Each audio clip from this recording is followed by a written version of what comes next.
Wolf's collapse is just the latest incident in a turbulent week for the party. He is a contender to be their new leader. Diane James left on Tuesday after just 18 days. Let's talk now with Raheem Kassam, who is also running for that leadership role. He joins me now from Washington. I mean, Raheem, you heard there Neil Hamilton saying both of them are at fault, but the reality is one man threw punches and another man ended up in hospital. What's your response to what you just heard? Well, I'd like to be clear from the outset that Neil Hamilton has some gall speaking out in public against bullying behaviour. This is one of the main bullies in UKIP. This man is one of the people who is behind this toxic behaviour in the party, and I think he should be ashamed of himself. And I think actually, you know, I can sit here in front of you. I think we've all been guilty over the last few years, especially, of throwing around name-calling, for instance, and that sort of thing.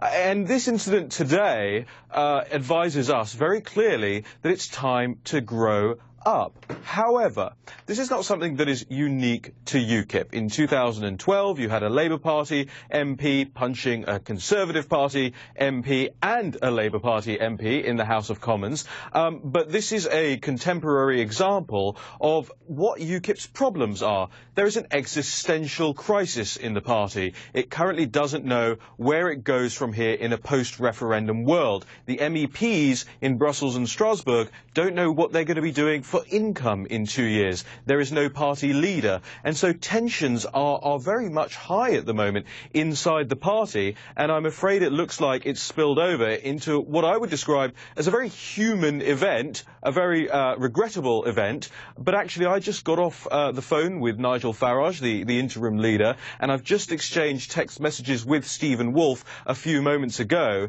and there is actually not a clear idea of what happened yet, whether it was punching or pushing.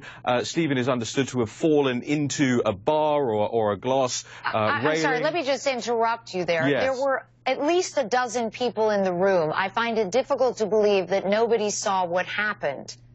No, I don't think there were a dozen people in the room. These two people left the room.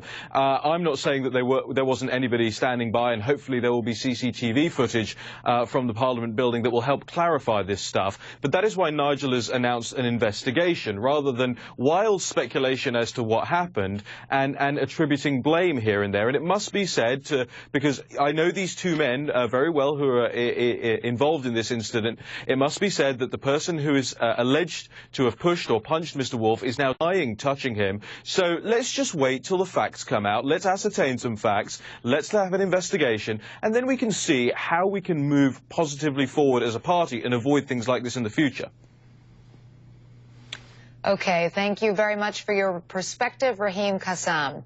Thank you. Still to come.